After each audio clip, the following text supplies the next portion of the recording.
的愁，这一次握紧命运绝不低头。天黑已难受，无谓的梦等谁成就？风雨聚散，孤帆摇曳的浮游。身份在荆棘中孤身的花朵，鲜艳被刺破，却让我渡边界上出逆风飞翔的轮廓。穿过心的万物生长，就算梦被忘，抚平汹涌的巨浪，冲破心的深山跌宕，有勇气抵抗，拥抱宿命的印章，为爱才有光，为爱肆意疯，穿过心的万物生长，有勇气抵抗，拥抱宿命的印章，为爱才有光。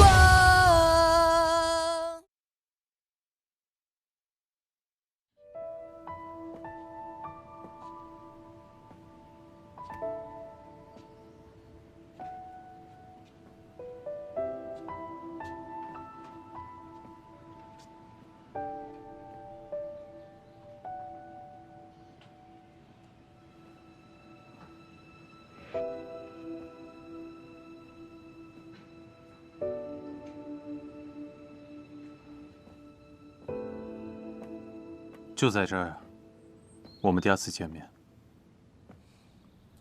那天看到你在流血，我心里便想，这被抄家的在流血，抄家的也在流血，这人世间未免太荒唐了。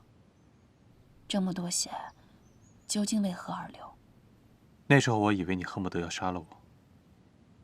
幸好我没有图一时之快杀了你，不然谁替我挖女儿红，谁帮我摘猴渣子啊？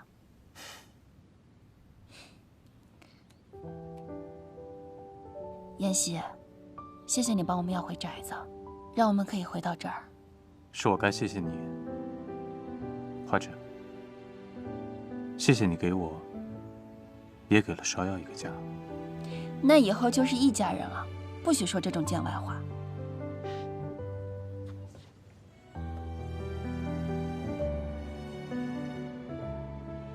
可是花枝，我还是会怕。我们离得越近，你林燕的宫廷也就会越近。不要紧啊，无论前面是什么样，我们彼此陪着，就这么一直走下去。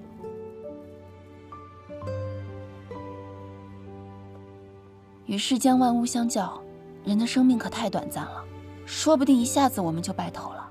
好，那我等着那天，看看我们满头白发的样子。花枝，我准备了一个东西给你。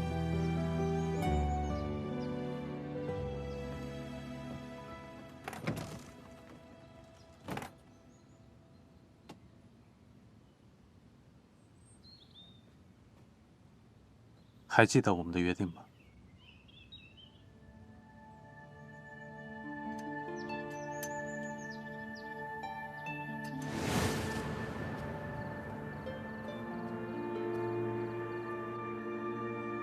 我是跟着花御史来的，御史奉旨要离京，我也要走了。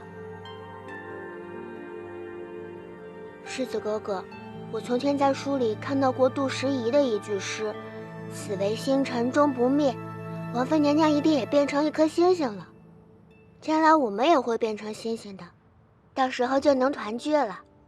真的吗？可星星这么远，我什么也看不清。不知道母亲究竟在不在那儿。对了，我听说有一种东西叫做魂仪，用它就能找到星星。待我走后，王妃娘娘一定会继续在天上看着你的，你也不要再像现在这么伤心了，好不好？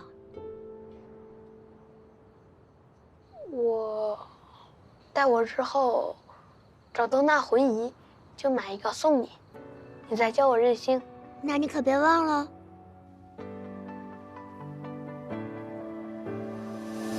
当世界的光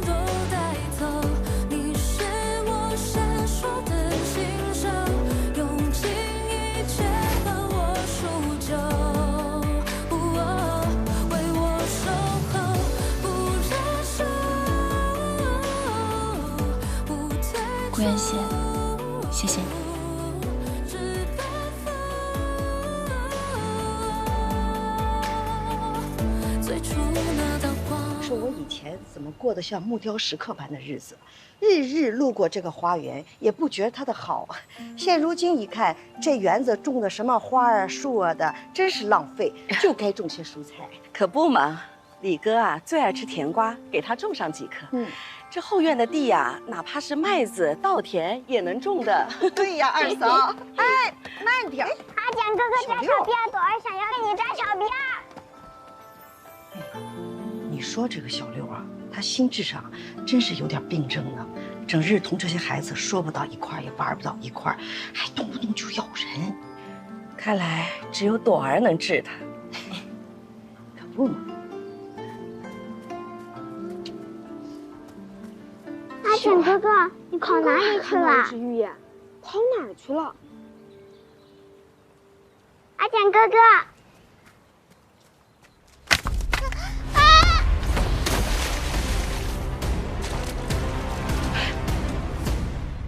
这家里久不住人啊，到处都是需要修缮的地方。这几日得好好找些个人手，修上一番。我安排几个护院去做。快来人啊！快来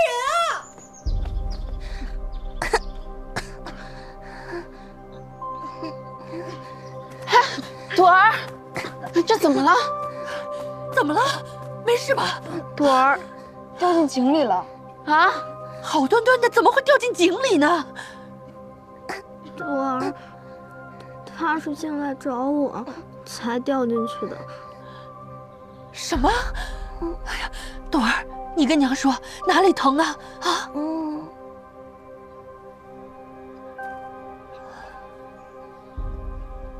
你身上怎么回事？也掉下去了？三婶，是阿简把朵儿妹妹救上来的。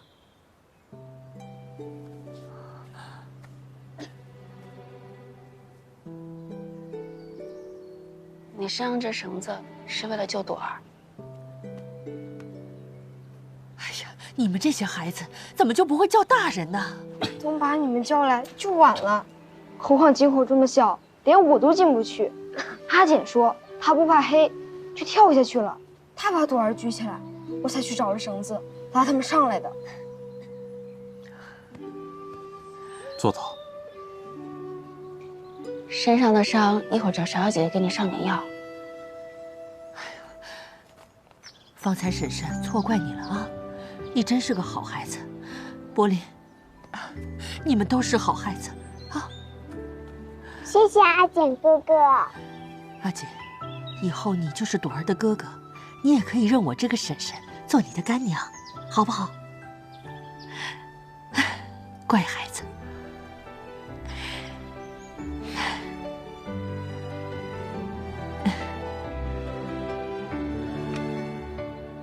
大姑娘放心，那孩子每天都来，陪朵儿坐在最后一排。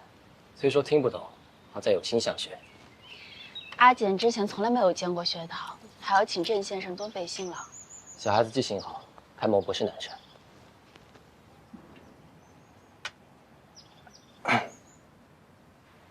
大姑娘，我听说外头……算了，没事。究竟是什么事情这么难开口，连郑先生也支支吾吾的？我昨日出门，听到街上到处都在议论，说我和白掌柜不明不白，那指明二字便是明正，是不是？那郑先生怎么想？我想着，若大姑娘同那白掌柜果真情投意合，人也并没什么可谓。唉，啊，你们刚才说什么味儿？说福东做了几个新口味，我叫他拿来给您尝尝。好。姑娘，不好了，不好了！听说白掌柜果真带着18担聘礼，骑着马绕城走了一圈，眼下正往咱们家来呢。啊？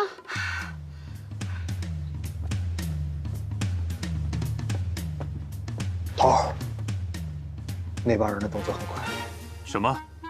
马上就到花家大门口了。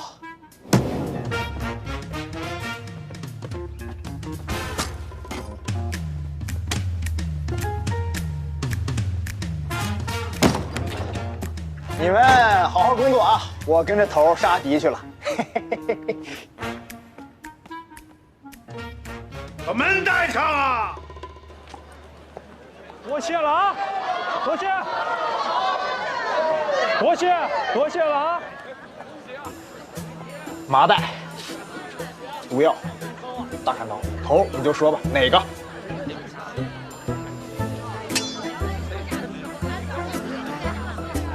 多谢了，多谢了啊！哎，姑娘怎么办呀？他们真来了！多谢了啊！多谢。停。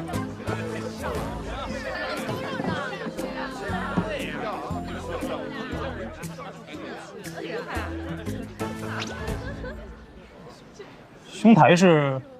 啊，这是我家燕先生。啊，幸会，白母无福，父母已先去，今日只得亲自上门提亲。大姑娘，这是婚书。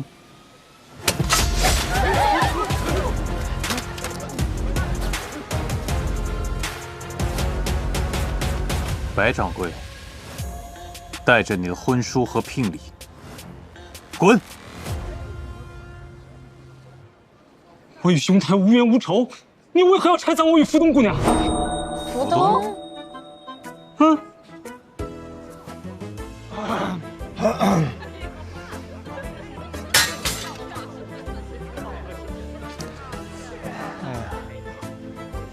啊，这天儿，恭喜啊！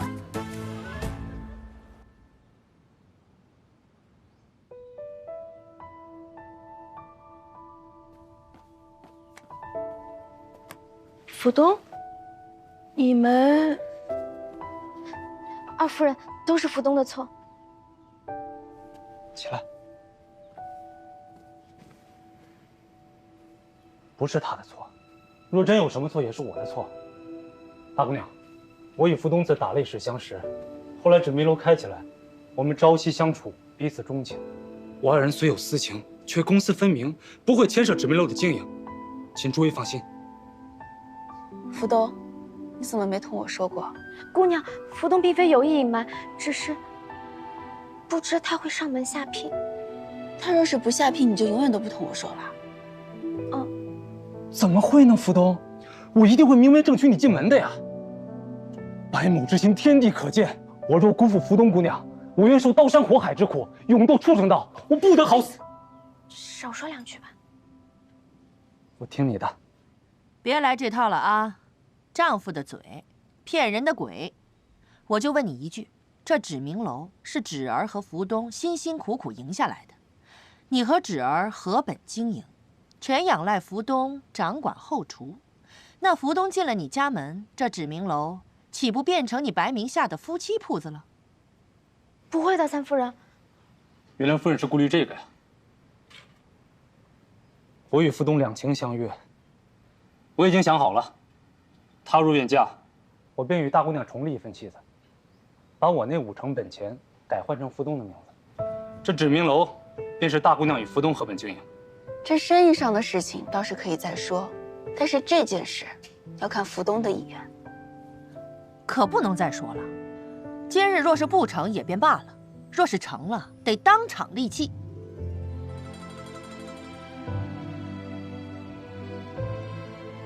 好，白某可有心娶你为妻？嗯。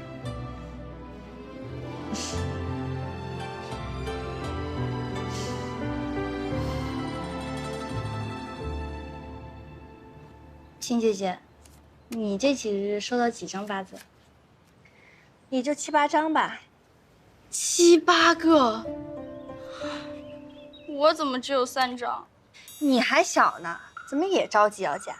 这世上的好男子太少了，总得多收几张，说不定就能找到画本子上那等俏郎君了。先前花家落难时，不光不见提亲的，就连定好的婚约都要退了去。如今不过就是那白名下娶了一个花家的丫鬟，他们倒是回过味来，想起花家的好了。是呀，先前宅子失火的时候，大姑娘差人从院子里抬了许多烧化的金银刻子出来，这皇都里都传遍了。恐怕呀，都是冲着我们花家的嫁妆来的。这福东嫁出去时都上赔了7、8箱的嫁妆呢，还都是全套赤金的首饰，何况是姑娘们。我不管那些，反正如今我也跟着福东姐姐学会做手艺了，能自己养活自己。我就图那郎君够俊俏，够高大，够痴心。灵儿，你听，这小妮子呀，都在说什么不要脸的话？我才不怕。你呀，这嫁汉，穿衣吃饭，高大俊俏可管不了什么用。譬如咱们的燕先生啦、郑先生啦，他们倒是高大，生的也是俊俏，可是都无父无母，穷得连一间房子都没有。难道这种寄人篱下的生活你也肯嫁？我倒没有想那么多，不过，像画本子上那些穷汉，最后不都是会中状元的吗？中状元不就有钱了？祖父不就那样？傻丫头，那你从画本子过去吧。哼。嗯，林姐姐呢？刚刚她不是在这儿吗？芝芝，你站住！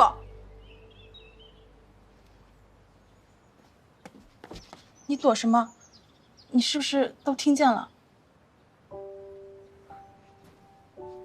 闺秀私语，本就不是君子该听的，我并非有意。蓉儿那是童言无忌，晴儿她向来就那样。我替妹妹们向你赔个礼。秦姑娘也没说错，既然无错，何须赔礼？我去备课了。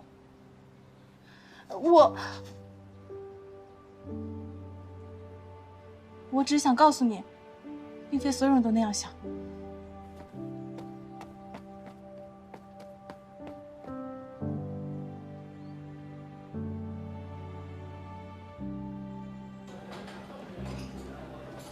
哎，还真出了奇了！这群小娘子，果真是把酒楼开起来了。是因为白掌柜在呀，这一群未出阁的小娘子，他们能顶什么用？哎，这话不对啊！白明夏先前在云来酒楼那可是劳心劳力的经营啊，照我看，远比不过志明楼如今的兴隆啊。咱们生意人啊，不讲出身，不论男女，只要做得风生水起，我孙香便高看他一眼。下次记得把托盘的灰擦干净再给客人上。水牌乱七八糟的，等一下整理好。你把这几日账本给我。难不成这便是传说中的白玉财神花大姑娘？郎君认错了，那是迎春姑娘。迎春？哎，是花家的哪一房姑娘？哪一房也不是，她是大姑娘家头一号的丫鬟。你们别因为丫鬟2字就看扁了她。这如今花家上下谁不知道，迎春姑娘就是个头一号的女管家，这里里外外全靠人家安排打理的。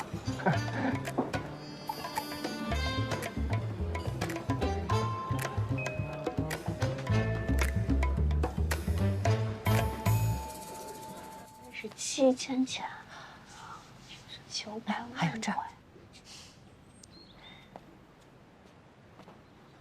三夫人，姑娘，孙记茶行的孙香孙掌柜专程来找您。这酒楼从来没有跟孙记买过茶叶，他来做什么？请他进来吧。芷儿，我娘家从前跟孙记打过交道，这孙记在皇都茶叶行里是数1数2的巨贾啊，常年累月往宫里供茶叶，切不可怠慢啊！迎春，去准备2碗上好的茶来。是，知道了，三婶。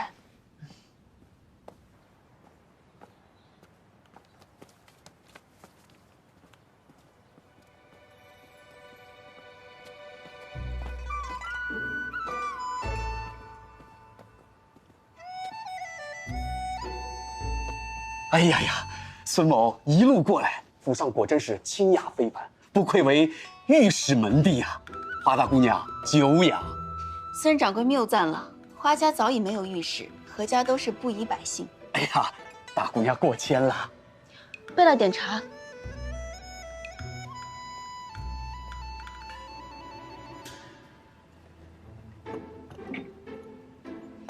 孙掌柜，请坐。好好好。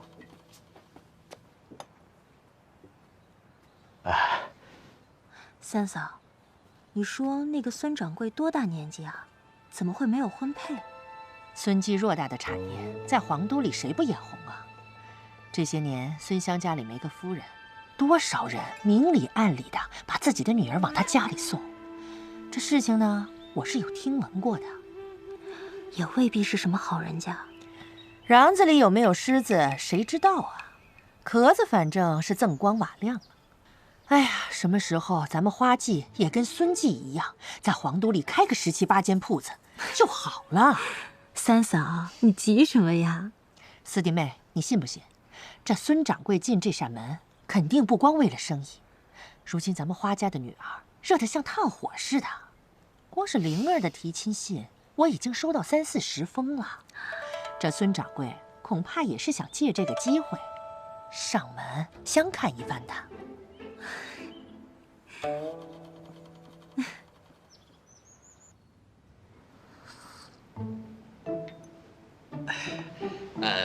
明日我便叫人将3等样品各包1份，送去指明楼里，请大姑娘品鉴。多谢孙掌柜了。这茶之一道，指明楼是后手，还要请孙掌柜多多指教。好说好说。那告辞。那我送孙掌柜吧。啊，大姑娘事儿忙，不必远送，让迎春姑娘送我便是。没有想到孙掌柜还识得迎春的名字啊！去指明楼吃过饭的，谁人不识迎春姑娘的威名？那我便送孙掌柜。好，告辞告辞。姑爷请。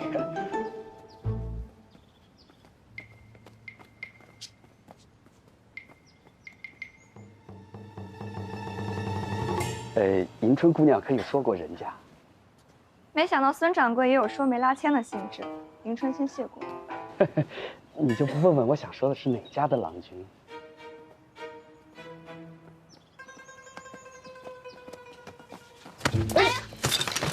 哎呦，哎呦，对不住对不住啊！无妨，郎君必解怀。没撞坏吧？秦姑娘不在内院陪着姨娘，怎么跑这儿来了？没事，我来捡就好了，不劳迎春姑娘了。迎春姑娘整日跟着芷姐姐，我可不敢劳烦她大驾。啊，多谢郎君。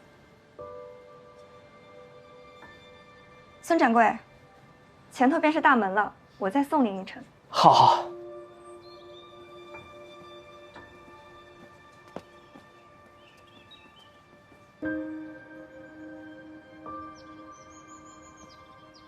秦姑娘，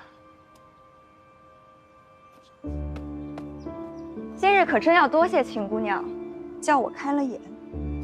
迎春姑娘跟着芷姐姐，见识定然比我多得多了。我这成日大门不出二门不迈的，哪有本事叫迎春姑娘开眼呀？我同姑娘学的头一件事儿，便是不能成日想着只靠男人。我当你今日是吃了火药，原来是看上了那孙掌柜呀。这世上呀，白弥夏那般的傻男人可不多了，福东那般的傻女人也不多了。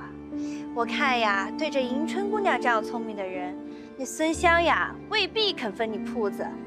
好啊，我本是想学福东寻个好归处，也没瞧上那孙香，谁料斜刺里闯出一只花毛野鸡来。那我可真得好好看看这孙香好在何处了。你不过就是个婢子，敢同我这样说话？你不过也就是一个婢子生的。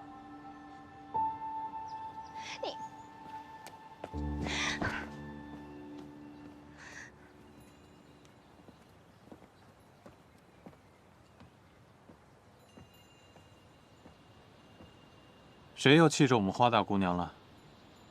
没想到嫁了个福东，家里的姑娘都蠢蠢欲动，拦都拦不住。食色性也，又何必拦着呢？到头还落得一身埋怨。你是站着说话不腰疼。谁说的？要是哪个不长眼的敢打你的主意，我定让他有来无回。顾妍希，我发现你的脸皮是越来越厚了。怎么样，还想提个大刀碎了人家的婚书啊？误会。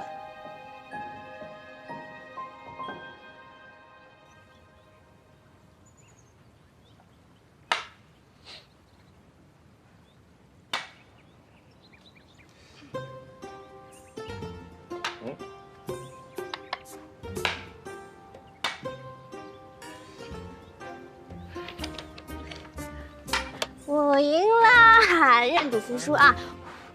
不要！投过来！不要！躲！不要！别躲！不要！没事没事。啊，没摔坏，没摔坏。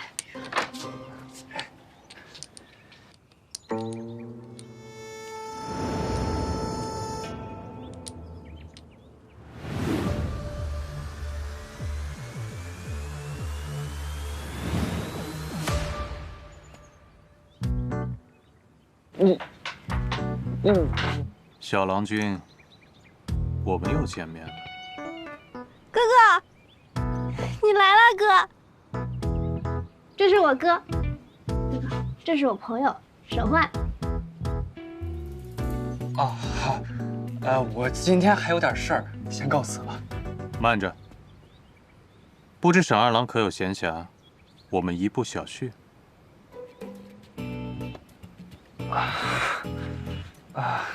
小旭的话就……哥哥，这是什么意思啊？没什么，我想请他吃个饭。吃饭？那带我一起呗，我们一块儿去。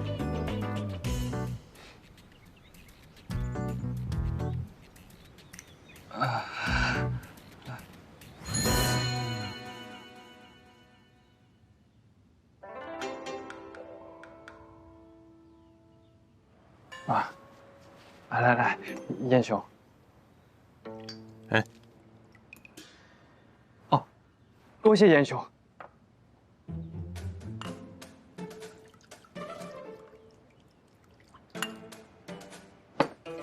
这个。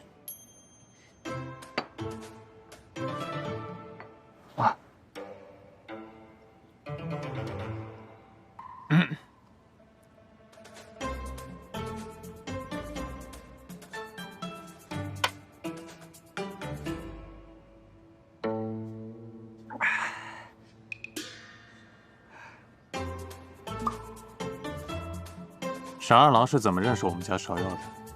就是在大街上闹着玩儿。哦，那次是我不好，我不应该逗他的。哥，他好人。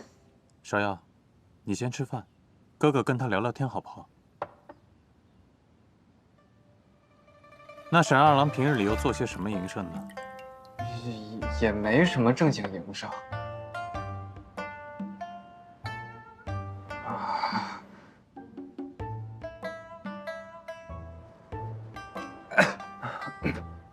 这儿有几根手指？3根啊。那桌上有几盘菜？8盘。我们芍药如何？芍药，很可爱啊。我跟他做朋友，我很开心的。芍药无父无母，我这个当哥哥的又居无定所。沈二郎家里是如何的显赫，怎么会同芍药做朋友？这个问题，我倒还真没想过。芍药她与一般女孩不同，你应当很清楚。她喜欢同你在一起，我不反对。可是如果你敢欺负她，后果你要想好了。啊，芍药，哥哥给你变个戏法好不好？嗯。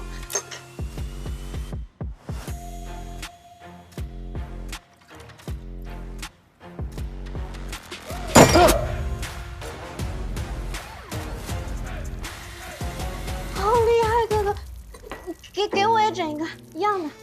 下次。啊。吃菜。啊，吃。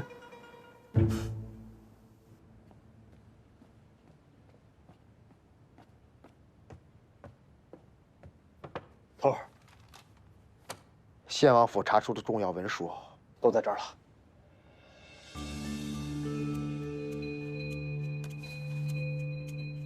先清点，理个单子出来，我再向官家禀报。是。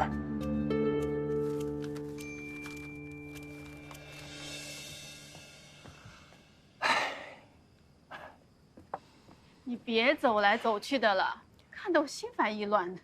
你说这献王明明风头正盛，谁知道大厦倾颓，不过是转瞬之间。父亲这步棋，算是赌错了。只是流年不利，花家做亲家，花家被抄了，这献王做靠山，献王又倒了。献王这件事情，恐怕是不能善了，早晚会查到咱们头上。听说官家已命裘修斯纠察献王的余党，在查到咱们头上之前，还有些时日可以应对。唉，还能靠谁呢？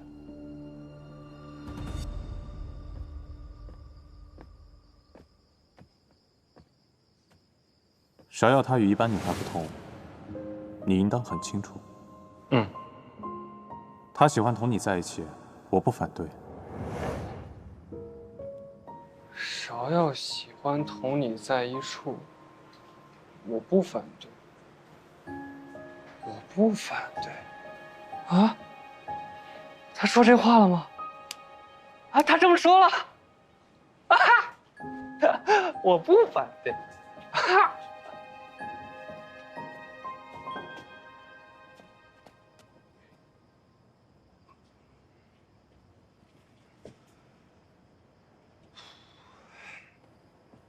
爷娘，你们在等儿子啊？焕儿，有一桩大事，母亲可要先向你道喜了。啊？焕儿，你可知道六路大曹蒋家？他家掌管的是漕运，家事就不用说了。家中主母嫡出一子一女，如今正乘舟北上，来京探亲的路上。其实啊，这探亲还是其次，为姐弟二人找一门好亲事，才是他们来皇都的要务。月底赏花会啊，蒋家姑娘便会亮相。听说啊，那生的可是花容月貌呢。啊，这个我就不去了吧。哎呀，焕儿，你不是爱看花吗？就当去看看花，顺便看看人，又不是什么坏事。娘，这么好的事儿，让我哥去呗。啊，我哥比我年岁大一些，要相姑娘，理应也是他先呀。你哥哥还要应考，没有那个余暇。你闲着也整日是胡闹，不如早点收收心。娘，我是真没工夫去啊，孩儿最近可忙了。哎呀，你忙什么你？你整天忙着和那个来路不明的傻丫头在一起。她不是来路不明的傻丫头。爹就问你，你去还是不去？我不去。焕儿，你还记得当初的花家吗？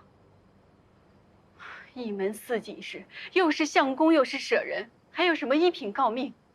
可这一朝不得顺心，瞬间便被打入泥里去了。咱们家现在也是岌岌可危，一个不好就跟他们一样。爹，娘，咱们家出什么事儿了？花儿，一时半会儿也讲不完，爹只能告诉你，今日我听了你母亲和我的话，去会一会那位姓蒋的姑娘，若她看上了你，也是咱们家的造化。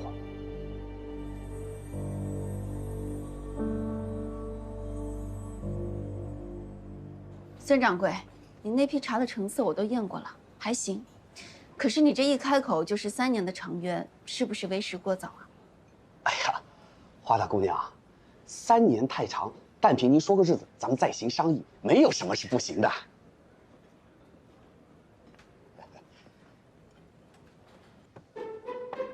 哎，怎么不见迎春姑娘？她替我去码头看新采买的食材了。哦，迎春姑娘这般能干，这真是强将手下无弱兵啊！花大姑娘，有一桩事儿，孙某心下想问，却唯恐冒昧了。说来听听。啊，这个令妹秦姑娘听说是庶出，不知道在哪位夫人名下教养。孙掌柜，我同你谈茶，你同我谈什么？我家的姑娘，你是问完这个问那个，你是上14来选水牌了吗？还挑来挑去的。哎呀，华大姑娘，误会啊，这是万万没有的事，请恕在下莽撞了。不必说了，包下送客。孙掌柜，行。哎呀，等一下，听到没？迎春，姑娘，什么事儿？那位孙湘孙郎君方才来过，这里的事情先放一放，我给你3日去查查他的底细。查他底细？这好茶粉金贵啊，是要下大本钱的。他的人品如何，我们要知道才能做决定。这话有理。他的生意，他家里的事情，是否和他说的一般无二，咱们心里要有个数。好，姑娘。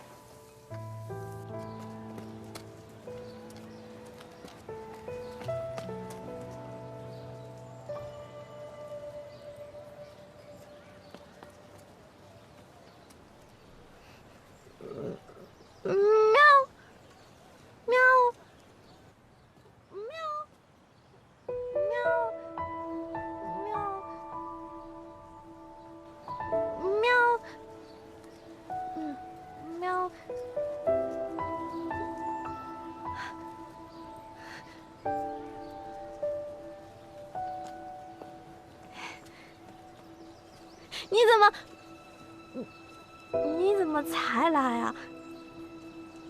上次那棋翻了之后，我找了好久，就是没找到那颗粗子。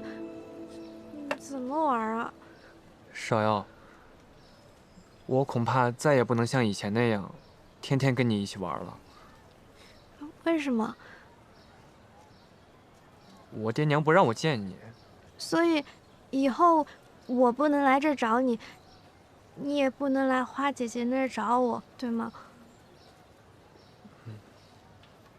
那我们今天还去钓虾吗？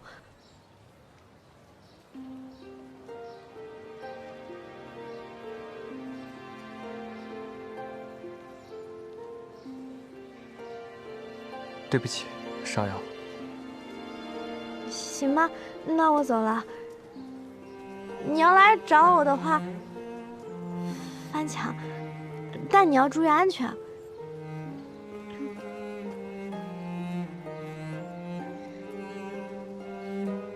手环，再见。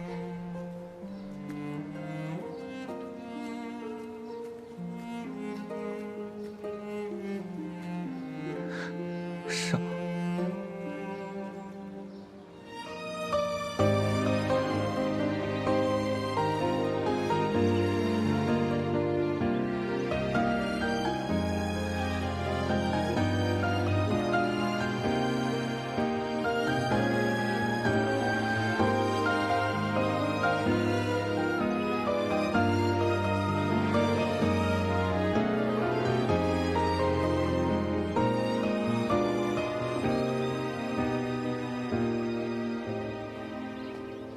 沈兄，啊，沈兄频频出神，在想什么呢？嗨，也没什么。这等春光明媚，沈兄倒闷闷不乐起来。沈兄，快来见过社姐。沈郎君，娘子有礼了。在下有昔日的好友在那边，得去招呼一下。沈兄先伴着社姐走走。蒋兄，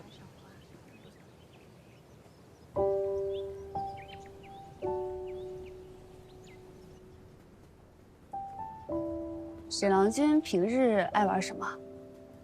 爱玩象戏。沈郎君竟然喜欢这个，我还以为会是读书、吟诗之类的。我平时不善读书，也不会吟诗。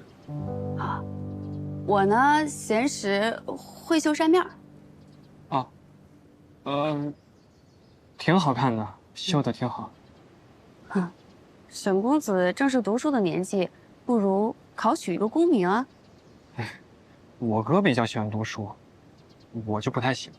那真是可惜了，我们晋阳家中有好多书呢，经师子集，光是子部就有整整一座楼呢。是吗？子姑我还是很感兴趣的，尤其是里边的这个农家、制药、酿酒，哦，还有引子。我平时就会自己做引子。咱们这样的人家还需要自己动手去做吗？沈相公应该把心思放在经史两部上，这样更有助于仕途。而且，我爹一定会注意地势力的。这说起来，皇城的脂粉好像不如杭州，画眉的清代呢，却南北各山色上。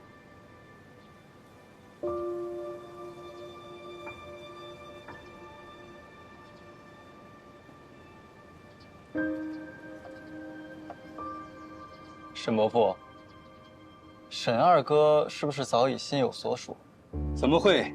犬子虽颇不成器，但也从无留恋勾栏瓦舍之事。就连这般有女眷参加了赏画大会，他也是头一回来，脸皮太薄了些。饮茶。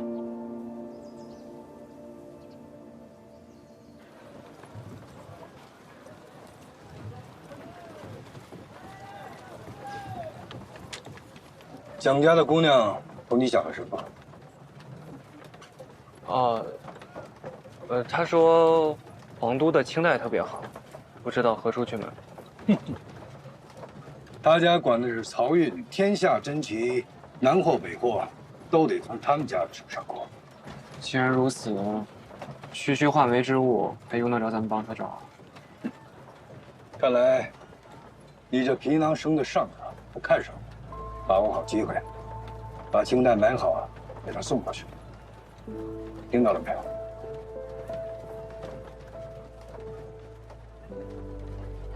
卖簪花卖珠花啦！吃点东西吧。行啊行，你看这个。卖簪花卖珠花啦！这个还是这个不错的。那这个吧。好。卖簪花卖珠花啦！姑娘，婆婆，什么时气样子，让我也瞧瞧。哎，你看看这个，还有这个。姑娘看着面生，也住在这附近吗？是，我家刚搬来那后头。夫人姑娘们想买花钗还，但还没找到靠得住的人。